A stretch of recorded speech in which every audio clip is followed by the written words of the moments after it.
ಲೋಕಸಮರ ಗೆಲ್ಲೋದಕ್ಕೆ ಸರ್ವ ಪಕ್ಷಗಳಿಂದ ರಣತಂತ್ರ ಶುರುವಾಗಿದೆ.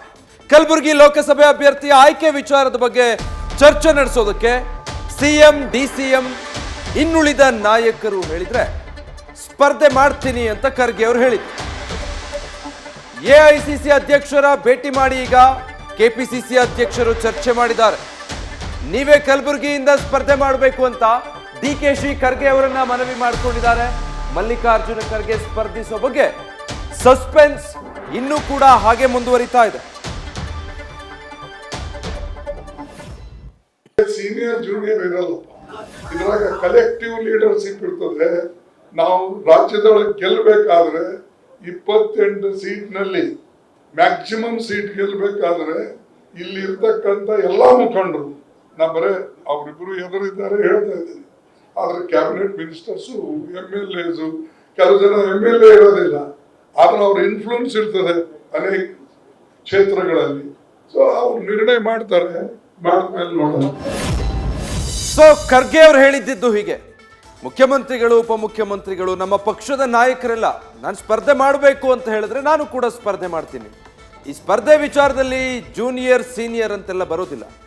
ಅತಿ ಹೆಚ್ಚು ಸ್ಥಾನಗಳನ್ನು ಕರ್ನಾಟಕದಿಂದ ಗೆಲ್ಲಬೇಕು, ಕೇಂದ್ರದಲ್ಲಿ ನಮ್ಮ ಸರ್ಕಾರವನ್ನು ಅಧಿಕಾರಕ್ಕೆ ತರಬೇಕು ಅಂದ್ರೆ ಎಲ್ಲರೂ ಸ್ಪರ್ಧೆ ಮಾಡಬೇಕಾಗುತ್ತೆ ಅಂತ ಡೀಟೇಲ್ಸ್ ಕೊಡ್ತಾರೆ ಶಿವಪ್ರಸಾದ್. ಲೈವ್ ನಲ್ಲಿ ಜಾಯ್ನ್ ಆಗ್ತಾ ಇದ್ದಾರೆ. ಶಿವಪ್ರಸಾದ್, ಕಲಬುರಗಿಗೆ ಅಭ್ಯರ್ಥಿ ಯಾರು ಅನ್ನೋದನ್ನ ಕಾಂಗ್ರೆಸ್ ಈಗಾಗಲೇ ಮಾಡ್ಕೊಂಡಿದ್ರು ಕೂಡ ಅದರ ಮುಂದುವರೆದ ಭಾಗ ಮತ್ತೆ ಖರ್ಗೆ ಅವರನ್ನೇ ಸ್ಪರ್ಧೆ ಮಾಡೋದ್ ನಿಟ್ಟಿನಲ್ಲಿ ಡಿಕೆಶಿ ಮನವೊಲಿಸಿದಾರ. ಸಸ್ಪೆನ್ಸ್ ಮುಂದುವರಿತಾ ಇದೆ. ಏನಾಗಬಹುದು ಖರ್ಗೆ ಅವರ ನಿರ್ಧಾರ ಅನ್ಸುತ್ತೆ? ಖಂಡಿತವಾಗಿಯೂ ವಿಜಯ್, ಈಗಾಗಲೇ ಉಳಿದ ಕ್ಷೇತ್ರಗಳ ಅಭ್ಯರ್ಥಿಗಳ ಆಯ್ಕೆ ವಿಚಾರ ಕುರಿತಂತೆ ಚರ್ಚೆ ನಡೀತಾ ಇದ್ರೆ, ಇನ್ನೊಂದು ಕಡೆ ಕಲಬುರಗಿ ಲೋಕಸಭಾ ಕ್ಷೇತ್ರದಿಂದ ಅಭ್ಯರ್ಥಿ ಯಾರಾಗ್ತಾರೆ ಎಂಬುದರ ಬಗ್ಗೆನೂ ಕೂಡ ಸಾಕಷ್ಟು ಕುತೂಹಲ ಇದೆ. ಸದ್ಯ ಈಗ ಕೆಪಿಸಿಸಿ ಅಧ್ಯಕ್ಷ DK ಶಿವಕುಮಾರ್ ಅವರು ಎಐಸಿಸಿ ಅಧ್ಯಕ್ಷ ಮಲ್ಲಿಕಾರ್ಜುನ್ ಖರ್ಗೆ ಅವರನ್ನ ಭೇಟಿಯಾಗಿದ್ದಾರೆ. ಈ ಸಂದರ್ಭದಲ್ಲಿ ಪ್ರಮುಖವಾಗಿ ಗುಲ್ಬರ್ಗಾ ಲೋಕಸಭಾ ಕ್ಷೇತ್ರದಿಂದ ತಾವೇ ಅಭ್ಯರ್ಥಿ ಆಗಬೇಕು ಎಂಬತಕ್ಕಂಥ ಮನವಿಯನ್ನು ಕೂಡ ಮಾಡಿದ್ದಾರೆ. ಒಂದು ವೇಳೆ ಖರ್ಗೆ ಅವರು ರಾಜ್ಯದಿಂದ ಅಂದ್ರೆ ಕಲಬುರಗಿಯಿಂದ ಸ್ಪರ್ಧೆ ಮಾಡಿದ್ದೇ ಆದ್ರೆ ರಾಜ್ಯದ ಇತರ ಲೋಕಸಭಾ ಕ್ಷೇತ್ರಗಳಿಗೂ ಕೂಡ ಪೂರಕವಾದಂಥ ವಾತಾವರಣ ನಿರ್ಮಾಣವಾಗುತ್ತೆ. ಜೊತೆಗೆ ರಾಜ್ಯಕ್ಕೆ ಅಂದ್ರೆ ಕಾಂಗ್ರೆಸ್ ಪಕ್ಷದ ಅಧ್ಯಕ್ಷರೇ ಸ್ಪರ್ಧೆ ಮಾಡೋದ್ರಿಂದ ಇತರ ರಾಜ್ಯಗಳಿಗೂ ಕೂಡ ಸೂಕ್ತವಾದಂತಹ ಸಂದೇಶ ರವಾನೆ ಆಗುತ್ತೆ ಅಂತಕ್ಕಂಥ ಮನವಿಯನ್ನು ಕೂಡ ಮಾಡಿದ್ದಾರೆ. ಸದ್ಯ ಈಗ ಕಲಬುರಗಿ ಲೋಕಸಭಾ ಕ್ಷೇತ್ರದ ಸ್ಪರ್ಧೆ ವಿಚಾರ ಕುರಿತಂತೆ ಖರ್ಗೆ ಅವರು ಈವರೆಗೂ ಕೂಡ ಯಾವುದೇ ಸಮ್ಮತಿಯನ್ನಾಗ್ಲಿ ಅಥವಾ ನಿರಾಕರಣೆಯನ್ನಾಗ್ಲಿ ಮಾಡಿಲ್ಲ. ಹಾಗಾಗಿ ಸ್ಪರ್ಧೆ ವಿಚಾರ ಕುರಿತಂತೆ ಅನೇಕರು ಒತ್ತಡವನ್ನು ಹಾಕ್ತಾ ಇದ್ರು ಸಹಿತವಾಗಿ ಈ ವಿಚಾರ ಕುರಿತಂತೆ ಇಲ್ಲಿನ ನಾಯಕರು ಅಂದ್ರೆ ಸಿಎಂ, DCM ಸಹಿತ ಅಲ್ಲಿನ ಲೋಕಸಭಾ ಕ್ಷೇತ್ರ ವ್ಯಾಪ್ತಿಯ ನಾಯಕರುಗಳು ಯಾವ ರೀತಿ ಅಭಿಪ್ರಾಯವನ್ನು ತಿಳಿಸ್ತಾರೆ ಎಂಬುದರ ಬಗ್ಗೆನೂ ಕೂಡ ಸಾಕಷ್ಟು ಚರ್ಚೆ ಆಗ್ತಾ ಇದೆ. ಇದರ ಜೊತೆಗೆ ಈಗಾಗಲೇ ಸೋನಿಯಾ ಗಾಂಧಿ ಅವರು ಕೂಡ ಈಗ ಈ ಬಾರಿಯ ಸಾರ್ವತ್ರಿಕ ಚುನಾವಣೆಯಲ್ಲಿ ಸ್ಪರ್ಧೆ ಮಾಡೋದಿಲ್ಲ, ರಾಜ್ಯಸಭಾ ಸದಸ್ಯರಾಗಿ ಆಯ್ಕೆ ಆಗಿದ್ದಾರೆ.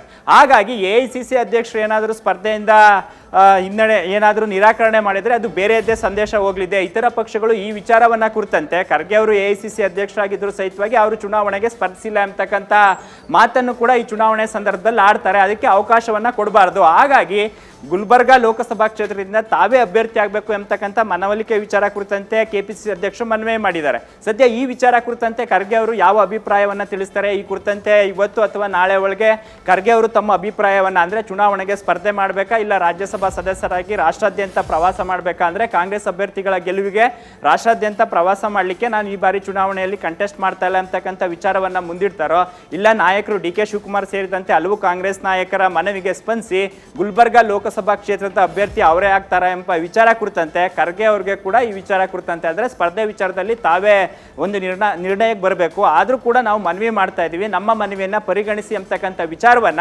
ಕೆಪಿಸಿಸಿ ಅಧ್ಯಕ್ಷ DK ಶಿವಕುಮಾರ್ ಸಹಿತ ಹಲವು ನಾಯಕರು ಖರ್ಗೆ ಅವರಿಗೆ ಮನವಿಯನ್ನ ಮಾಡಿರ್ತಕ್ಕಂಥದ್ದು. Vijay, thank you Shivaprasad. News first ನಿರ್ಭೀತಿಯಿಂದ ನಿಮ್ಮ ಪರವಾಗಿ.